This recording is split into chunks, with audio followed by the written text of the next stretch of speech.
Yeah, I was not feeling pumped about this slate, but now that I got the intro music, now I'm feeling good about it. Joined here, it's a small slate. We got a little two-game slate. We got a little two-man booth for you. Joined by one of the sharpest minds in the biz. It is STL Cards, also known as Justin Van Zuden, but most call him Cards. What up, Cards? Yeah, not too much. Should be a pretty straightforward slate tonight. We've only got two games. We don't even really have a lot of what if scenarios to discuss. Not a lot of news. Not very high totals. It's not the most exciting night for the NBA, but it's still DFS. Everybody's dealing with the same salary cap. We've got World Series Game 5 tonight. We've got primetime NFL tonight with the pre-lock show to follow us. So it's a busy night of sports. And really, it's a busy time. Like, this is probably the busiest time of the year on the sports calendar from a DFS content perspective. Like, we've got NBA, we've got NHL, we've got golf, we've got football, we've got college football. I think college basketball starts maybe like this weekend. So it's somewhat miserable from a content perspective because there's just so much going on. So thankfully, we've only got 2 more weeks of golf before the winter break. So we'll get a little bit of a respite from the golf, which always comes at a good time. So it can't complain, though. It's never a bad thing when there's always something to watch in the evenings and obviously impactful games like the World Series going on. So it's a good time to be a fan. Yeah, I heard someone describe it. In fact, like when one company coins something, then everybody else steals it on social media. But it was the sports equinox, which I kind of like. It's like the pinnacle of all sports, everything going on at once. And yeah, that's where we're at. And yes, the football game is probably going to suck because Houston's going to get rolled. But we've got some hoops, we've got some baseball that should be really good. So in general, I am excited for it. Somebody asked, I want your take on this because Yep. obviously we have plenty of time. NFL obviously trumps everything. NFL trumps NBA or trumps MLB all the time. Even the regular season NFL games, tend to top the World Series and the playoffs and stuff like that. So, what do you think for ratings tonight between an NFL primetime game between the Eagles, who are undefeated, and Houston, who's terrible, and a game that's only available on like the Amazon Prime, streaming service, versus Game 5 of the World Series that's tied 2 games apiece? Which one gets the higher ratings tonight? It's got to be the baseball game, right? Like Yeah, I it's don't got to know. be. It just can't be. Like I realize everyone loves football, but like, who cares? This game's gonna I be don't terrible. know. I think it's got to be baseball. But you're I right. would I mean, agree, but I'm really interested to see. yeah. I'll have to let you know. I'll look it up tomorrow and let you know. But anyway, As a random aside, and yeah, again, we'll get to the content. Give us a minute. Give us a second. I, I live in Houston, and I've never lived in a city where so many people are just like crazed about their sports team. And in this case, it's the Astros. Like for whatever reason, Houston loves, loves the Astros cards. Like literally every person in the city wears Astros gear everywhere you are. Is it like that? I feel like I've lived in Dallas. It was not like that with any team, even the Cowboys. I lived in Tampa. It was not like that with any team, even the Bucks. Like it's absurd. Is that a thing in where you are well, near like in St. Louis? St. Louis, yeah, we go there a Yeah. lot. I'd say, I mean, obviously when you get close to the ballpark on game days and stuff, yes, but otherwise, no. Um, I suppose that's what happens when you win every year, right? Yeah. Everybody just kind of jumps aboard, and you get the diehards that are there all the time. But we even saw it around. Technically, where I live is Cubs country, and when the Cubs won the World Series, what was it, 4 years ago, 5 years ago? Like everybody was wearing their Cubs gear around. You go to Walmart, you go out to dinner, everybody's got their Cubs gear Yeah. on, and now you don't see it all that often. So I'm not trying to say everybody's a bandwagon fan. Obviously, that's not the case, but the town, just naturally gets more interested when you're good. And I think the Astros have been at least to the ALCS in something like 7 straight years, something ridiculous like Six that. So years. Yeah, six 6. years in a row, I believe, which is Who's just counting? I'm absurd. not So, counting. But I yeah. mean, that's pretty impressive. Love or hate Houston.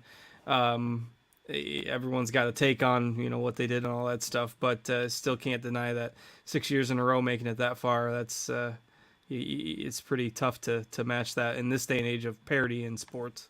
Yeah. So, anyways, I'm certain that here in Houston, we're all going to be watching the baseball game because, for whatever reason, man, they're fanatic about this I squad. But feel let's go comfortable ahead. saying I think the ratings will be higher in Houston for the baseball Yeah, game. yeah.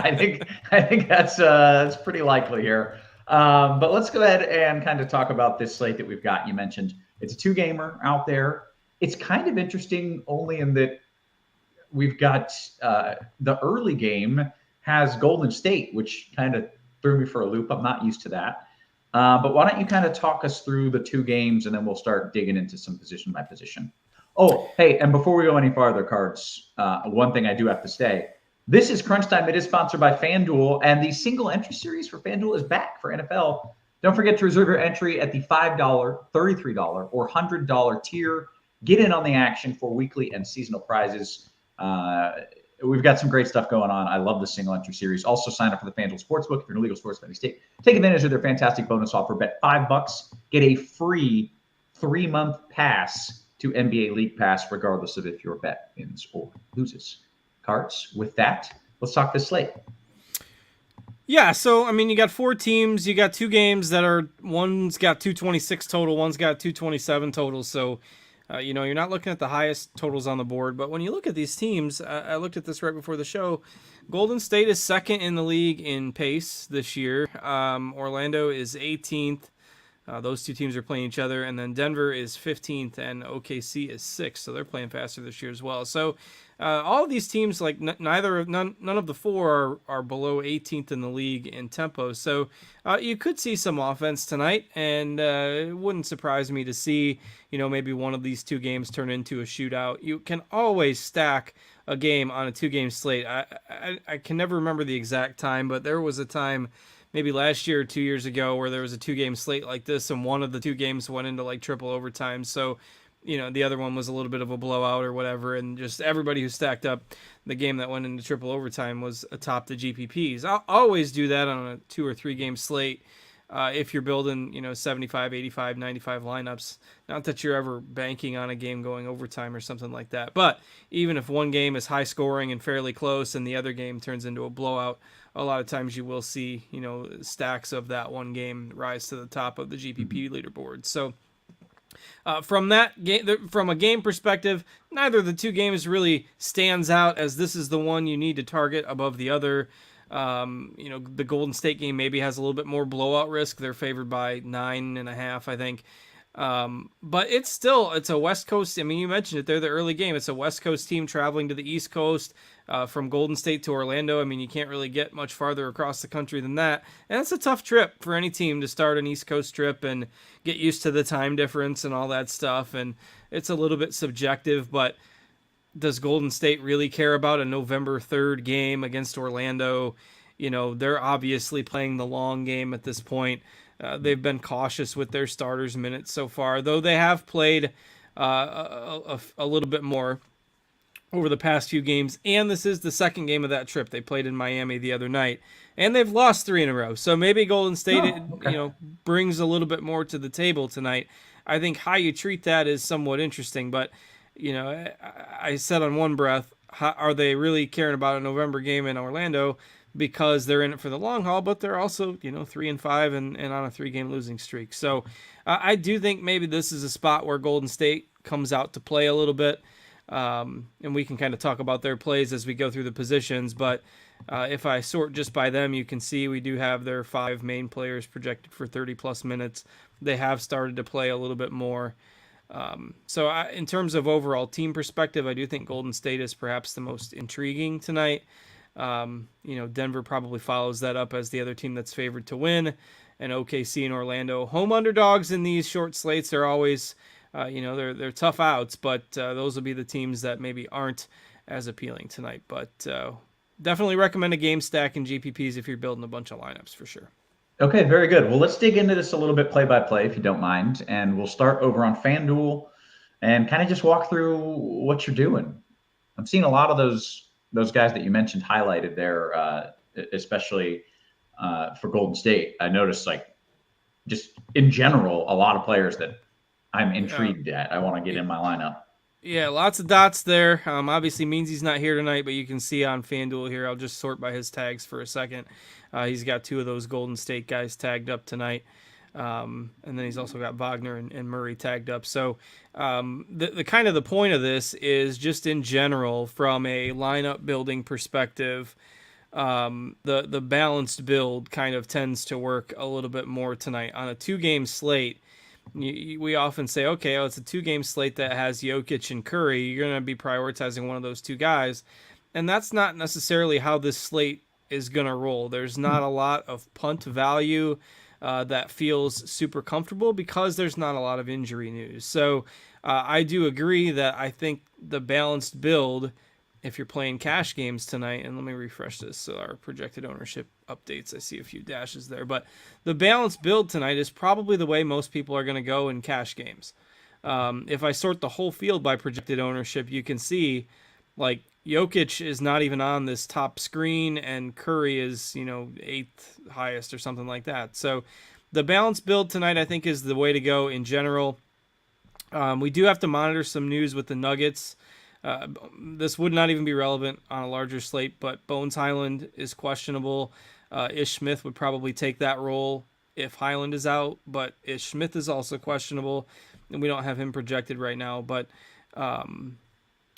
it's just a spot where they're going to be thin if both of those guys happen to be out.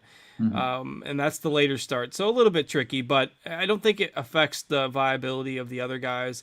Murray is obviously fine at 5,600. His price is just a little bit wonky because he's still working his way back from injury. They've been careful with his minutes. He did finally get over 30 in the last game though. And like when he's full go, this is an 8K player that is 5,600. So in cash games tonight, he's probably the first player you plug in there at 5,600. Yeah. And then you maybe play one of the Golden State guys behind him, or Suggs who came back the other night. And almost all of them, Curry is really the only viable guy that's point guard only on FanDuel. So if you want to play him, you play him at point guard. But if I highlight shooting guard as well, you can see it doesn't really add a whole lot of other plays that aren't then also eligible at small forward. And small forwards where you're going to want to target a lot of those guys that are shooting guard, small forward eligible. So on FanDuel, you can get a build with like 4 of these guys because you can play 2 at point guard and 2 at shooting guard. And the cash game build probably does feature Poole, Murray, Suggs, and maybe one of SGA or Curry. You're probably not fitting both of them in tonight. But I think Curry profiles better as a spend than Jokic simply because of the way the positions work out. So we can talk about that when we get to center. Okay. The small forward guys, again, there's lots of guys that are shooting guard and small forward eligible, but small forward is probably where you want to play them. Klay Thompson, pretty much another plug and play on FanDuel. He's just not been shooting it well. You can see from the game log, 1 for 8, 6 for 19, 5 for 14. He had a rest day, 7 for 19. I mean, eventually he's going to get more shots to fall. Yeah, if he takes 19 shots at that price, you will take that every single time. Like he's gonna put the points up eventually. Right. He's not gonna shoot 33% from the field or whatever all year. And again, his price is depressed because the minutes are down just a bit. And at 5,200, he's probably your second lock behind Murray in cash games tonight. Wagner, I think he profiles well against Golden State with the way they like to play at 6,800. With Orlando still a little bit thin, I know they got Suggs back, but Wagner and Banchero should still continue to carry that team. You're probably playing Banchero at power forward. But small forward, pretty logical that it's Klay and Wagner. In GPPs, like Michael Porter feels a little bit expensive. Andrew Wiggins definitely feels expensive, but those are guys that you can maybe look to for upside pivots in GPPs. Okay. Power forward, Banchero, Draymond Green. Like Draymond, not high usage, but he gets assists, he gets rebounds, he's relatively safe. We're probably gonna have a lot of people asking the question, Draymond or Aaron Gordon. I'd probably play Draymond in cash over Gordon. Just because I worry about Gordon's floor a little bit. Like Gordon did have an 8 fantasy point game the other night. He's been consistent otherwise, but this has never been a guy that's, been a 30 fantasy point per game kind of guy his whole career. So Draymond would be the choice for me, along with Banchero at power forward. And then center, center is really interesting because it's just hard to get Jokic at 11.5. Because if you're, let me bring out the build here. Like if you're playing a cash game and you want to play Jokic and then, one of the two expensive guards, you want to play Jokic and Curry, you're down to 5,400 per player, which you'll notice, I mean, I haven't really mentioned anybody that's like 4K or 4,200 or 3,800. There's just not a lot of those guys tonight. There are a lot of guys that might play like 18 minutes, but in cash games, do you really want to throw in a guy that's only going to play, like, are you playing JaMychal Green in cash? No, just to get Jokic in there. And again, it just comes back to the fact that balanced build tends to grade out a little bit better. The only real cheap guy that's somewhat cash viable is Looney, but even he's not guaranteed a ton of minutes at 4,400. I think I'd maybe try to get to Bull at 5,800 before I got to Looney. And if we sort center by RG value, Bull's actually the only guy that's positive from that perspective tonight. So Bull would probably be my cash game choice if I can't get to Jokic in tournaments. I've kind of discussed cash and tournaments together here, but in tournaments, I think you can maybe get up to Jokic and then you take a shot. Like on these slates, there is going to be a cheap guy that goes off. It's just a matter of figuring out who's going to do the most with their 24 minutes. So maybe it's Poku at 5K, or Baisley at 4,700. These are guys I think you can sprinkle in GPPs. KCP at least is going to be out there for a bunch of minutes. Jalen Williams. These are guys that are viable in tournaments if you do want to play that Jokic build because, Jokic can get you 70 on the right night. So, okay. I did get a question about kind of the GPP dart, and this is for DK, but we'll just say it in general. Moody or Wiseman? Who's that? Was that Looney or Wiseman? It was Moody. Oh, Moody. I was thinking you said Mooney. I'm like, he plays for the Bears. Let's see what we got him. So we got Moody at 15 minutes. Let's see where he's been at the late. He's been at 14, 23, 14. So he's been pretty consistent in that high 20s minutes. Wiseman was the guy in the preseason that everyone was talking about being the kind of the breakout guy, pick and roll guy. But his minutes have been trending in the wrong direction. And we've got Wiseman at 12 minutes. We've got Moody at 15 minutes. Because of the position, right? Wiseman is center only. I just don't love him taking up that center spot. I think you can do more with that build with Moody at shooting guard. And the minutes are trending better for him than they are for Wiseman in a front court that's gotten kind of crowded. So yeah, give me Moody for those two reasons. Very good. And then one more FanDuel question, then we'll get to DK here. Mike says, FanDuel single entry, I'm thinking of fading the Magic. I've got this gut feeling that Golden State's going to smoke them. And you kind of had that same feeling, I think. What are your thoughts? Yeah, I mean, if it was Golden State's first game going east, would be a little bit worried. But since they played in Miami the other night, and I mentioned they've lost 3 in a row, like there's going to be that night where Golden State comes out and scores like 40 points in the first quarter, and there's going to be a game where it's like 40-17 at the end of the first quarter, and then they just kind of cruise. It could very easily happen tonight. I mean, this is a team that's lost to the Heat. They lost to the Pistons by 14. They lost to the Hornets, who are missing guys. Like, they haven't looked good so far. But it's not like there's a lot of drama there. It's not like they're the Nets. Right. And they've got everything, in the news wires breaking against them. So, and maybe it's the next night against New Orleans. Maybe it's against Sacramento after they come back home. But it is going to happen one of these nights. And on a 2-game slate in a GPP build, it's not the worst strategy in the world. So, yeah, I have an inkling that could happen tonight as well. Okay, very good. Let's see. Last question here. Okay. Oh, this is a good one, actually. It's very much so related to that last thought. If that does happen, if you feel Golden State runs away with it, would you like a guy like Okeke at power forward or RJ Hampton? Yeah, so if I flipped it over to DK, but if we sort by Orlando's minutes here, you can see Wagner, Banchero, Carter, Bull. Those are the guys that are going to get the minutes. And if this turns into a blowout, they are almost certainly not going to push Jalen Suggs, who just came back. Mm-hmm. So to me, the value opens up with those guys that we've got projected like around 15 to 20 minutes. So Bamba would maybe get the run over Banchero and Bull. Like, I don't think Bamba is the worst GPP play at 35. That's 3,500 on DK, but I think he's basically min salary on FanDuel as well. He's 4,700 on FanDuel, so a little less appealing over there. But Okeke and Hampton, I think, are the two guys that user mentioned. And Hampton's the guy that, he could just come in and decide he wants to start chucking a little bit.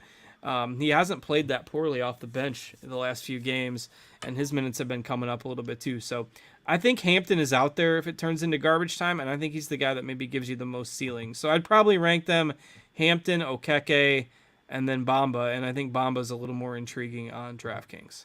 Okay, very good. Let's talk about DK. I imagine there's not any massive differences here, but if you wouldn't mind kind of walking us through a quick build over on DK, that'd be great.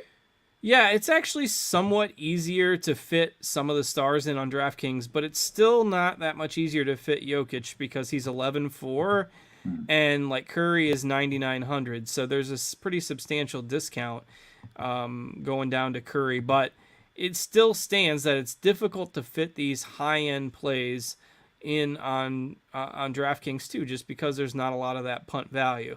Now, maybe in a GPP, you throw one of those cheap Orlando guys in there.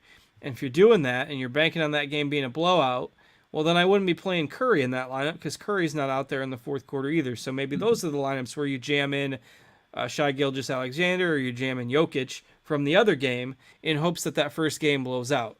Like, if the first game blows out and you're playing the cheap Orlando guys, then don't play the one guy for Golden State that's priced through the roof because he's not going to be out there in garbage time either. So correlate those lineups by building with the studs from the other game. That and then in hopes that first game turns into a blowout, then okay, you've got your lineup set and ready to go with the studs from the second game, and then hopefully that one is competitive. And if they both turn into blowouts, then it comes down to who got the punts right. But right, you're still prioritizing Murray on DraftKings. He's 5,600. Poole, you're still fine with him in cash at 6,400. A couple guys that we have with better ownership on DraftKings. Bruce Brown is one at 5,200. He's actually got a little bit lower projected ownership on DraftKings than on FanDuel, but in terms of the guard spots, the way the multi-position eligibility works with him being point guard and small forward, I think he fits okay in that build, and I think you could play him in cash games if you wanted to, though it feels pretty gross. In GPPs, I'd probably go with somebody like Suggs or Trey Mann over him, but the one guard you need to prioritize is Murray. You've got a little less multi-position eligibility on DraftKings, so it hems you in a little bit more at these positions where Klay Thompson, shooting guard only. So if you've got Murray, you've got Thompson, that's two of your guard spots, but you still need to fill in, you need to fill in another guard spot, and then utility, you're probably playing a big guy. So because you only need one more option, I think you can go with somebody like Giddey there in cash games. And again, this starts to build out basically the same way. If I put Murray in there, I put Thompson in there, and then I go to my guard spot and I put Giddey in there. Again, I've got 6,380 per player. So that's, once again, the balanced type of build. Yeah. And if I go to Meansy's tags here, he's only got the two guys tagged on DraftKings, but Murray, Looney, and then the Orlando guys still grade out pretty well if we start to go to the forward positions. The same guys that we talked about on FanDuel, Banchero, he's 85 on FanDuel, 82 on DraftKings, so no major change in his price. Wagner is 68 on FanDuel, 67 on DraftKings, so you're still probably playing one of those guys in cash. Again, Wagner fits that balanced build. Get all the teams back up here. The one guy that does have a pretty substantial price difference is Andrew Wiggins. He's 8K on FanDuel. He's 6,800 on DraftKings. I never love playing Andrew Wiggins in cash games, but on DraftKings tonight, given the positions, he does make sense at 6,800. You're probably not playing him in cash on FanDuel, but on DraftKings, I'm fine with it. If you're anti-Andrew Wiggins like I have been in the past and you don't want to play him in cash, I get it, but he does project as one of the better point per dollar forwards tonight, and that's largely because of the price difference and the fact that Draymond Green is 6K on DraftKings, maybe not quite as necessary. And you're probably not, like, if you're playing Curry, you're playing Thompson, you're playing Wiggins, you're playing Draymond, like, maybe 4, and we get to center. This means he actually had Looney tagged at center on DraftKings. I don't know if he's an absolute necessity if you're going with the completely balanced build. Like if I go Draymond here, and then actually we can play Draymond. We can play Draymond at center. They want to keep putting him in at power forward there. Let me put Boncaro in at power forward and then Draymond in at center. I got 5,500 for my last 2 spots, which is certainly doable. So I think Looney is fine. I don't think Looney is absolutely necessary. I hesitate disagreeing with Meansy, but I probably wouldn't have tagged Looney as a necessity in cash games here. Like Poku, we've got projected a couple points higher, and he's only $500 more. You can play Green at center. It's still tough to get up to Jokic, and I do agree that I don't think you need to play him, but I don't think Looney is a necessity in cash games. Essentially, you think there's other plays that are similar, whether you're talking about Poku or especially if you got all those other Golden State guys. Like I don't want to play 5 Golden State guys in cash. Yeah, I get you. Okay, let's take a few questions here, Cards. We've only got somehow magically we only have like 3 minutes until. I was trying to kill time and I went too long. You did great, man.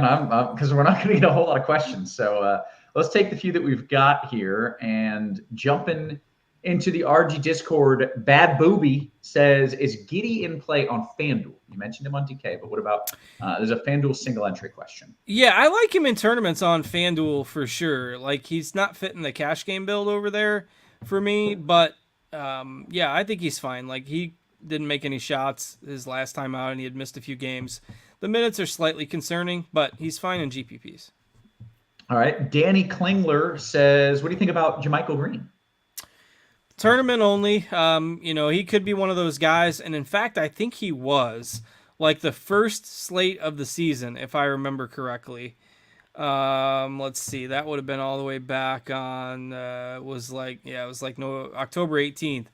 I think Green actually ended up in some GPP winning lineups on opening night, which was very similar. It was a 2-game slate, and he got like 20 fantasy points, and that was enough at like min salary. So I think he's fine in GPPs, particularly if you're trying to jam in the Stars and Scrubs build. Very good. Let's see. Colin James says, is it a Wiseman night? You didn't mention him on DK, but you did on FanDuel. Or you just mentioned him. Well, no, somebody asked a question about him, and his minutes are just trending the wrong way, so I'm probably out on him tonight. Yeah. Okay.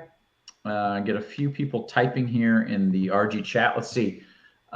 Jay Sam says, hey, just curious. I thought the core play tag was a collaboration of the team. So Cards, on nights like Saturday, when you have core tag, is it only you choosing it and not a collaborative effort? It is. So this is different by sport. If we've got other questions, sure. For today, the core tag is Meansy only. Let me explain this a little bit because it's a very valid question. I'll explain a little bit once we get through lock. That sounds good. Okay. Steve O says, DKGPP, is Robinson Earl a decent play to fade the Looney ownership? Yeah, I don't think that's horrible in GPPs because he does tend to get, those mid-20s minutes. 21 his last time out. He actually had his best game of the year. So it's not safe by any means, but anytime you can get a guy that might play 20 minutes, that's at like 2% ownership, that's never bad on a 2-game slate. Yeah, great. Mike says, FanDuel GPP Cards, can you rank these studs tonight? FanDuel GPP, Jokic, SGA, Curry. I'm probably ranking him in that order because I still worry about like the ceiling with Curry's minutes just a little bit, and he's going to be a little higher owned. So, and Jokic lower owned because of the salary.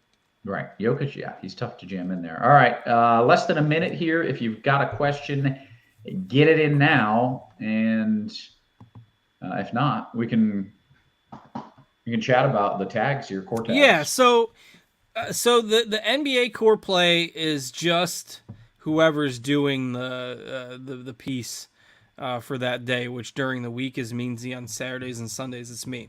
Mm-hmm. So whoever's doing the Core Plays Live article is also doing the tags. And that is just us. For golf, it is Noto that does the core tags, and I do the GPP tags.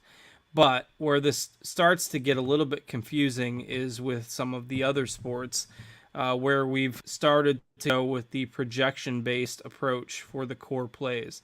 And we don't have them posted yet, but if you look on the NFL lineup HQ, you can see it says RotoGrinders as the author of the core plays. And those are a collaborative effort based on projections and things of that nature that is basically just 100% data-driven. So where you see RotoGrinders core, that's the collaborative effort.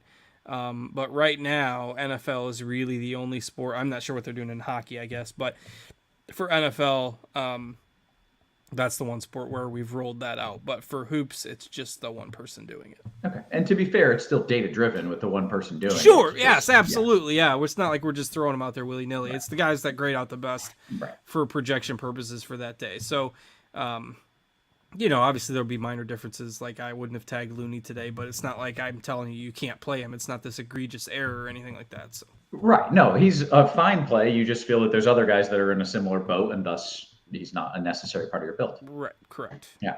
Okay. Hey, guess what we did? We made it. I don't know how, but it kind of flew by. It was like that was kind of just was an easy one. Good work, Carts. Yeah, see, all right. I got my gold star for the day, and now we can go watch some. I'll be watching the baseball game, but that's no surprise. I always partial to baseball, so we'll look forward to seeing the big game tonight to see who gets on top in that series. What do you think about Verlander? I believe, by the way, we've got an NFL show coming up, so we can't hang out for too long here. But what do you think about Verlander? Is he going to shit the bed, or is he going to have a decent start finally? Really, I think there's no in between with him, really, because he's been so bad in the World Series, and ironically, like his first World Series start dates all the way back to 2006 when the Tigers lost to the Cardinals. Remember that one that year, and like the whole series, their pitching staff. I mean, the Tigers were wildly favored in that series, and the first game of that series was Anthony Reyes was starting for the Cardinals, and he was like 1-13. He was the only guy the Cardinals had left because they had gone 7 games the series before. And on the other side, you had Justin Verlander, who was in like his second year at the time, but he was already in the Cy Young conversation. And you had Verlander going against a guy that was 1-13. And the Tigers had like swept the ALCS. The Tigers were just huge favorites in that series. And they basically handed it away because they made a bunch of errors. And this 1-13 pitcher went out and outpitched Justin Verlander in the World Series. And it's kind of been this little thing with Verlander ever since that he's always been bad in the World Series. And it's somewhat unfair to him because it's still a small sample, even though I think this is like his 8th start. But then you see like the first game of the series, he gets a 5-0 lead and he just gives it right back. And you thought he would just mow him down. And it might be a thing in his head at this point because he's not going to get too many more of these chances. And he doesn't want to go out like that. So I think either he comes out and absolutely mows him down or he like really struggles. I don't see like 2 runs in 6 innings. I think it's going to be one or the other. I'm partial to him. I think, eventually he's going to come out and get it done. But I thought that in the first game too. So it'll be really interesting to see. Yeah, it's weird just having that feeling about him as like not feeling confident as an Astros fan. Like I don't feel good about him. And every time in the regular season, it's just like, he's going to win today. So yeah, it's weird. I don't feel good about it. I think I don't think he makes it through 3 innings. I think he's going to get shelled. Just a quick note here before we get out. Highland and Ish are out officially. They're both out. So if you want to go a little bit crazy with Denver, Bruce Brown will get a bump in minutes. Christian Braun is probably going to enter more of the rotation at 3,900. Like, see what projections do here if you still got open spots in the next 30 minutes or so. That game doesn't start for an hour, but I would say that like Bruce Brown, KCP, and Braun probably get the biggest bumps, and you might want to try to throw one of those guys into your cash games if you have the ability to fix it. Okay, very good. Good way to close it out. We are going to get on out of here. So for Cards, for myself, of course, for our wonderful production team, always working hard behind the scenes. Guys, we appreciate you. We love you. We will catch you tomorrow. You have been crushed.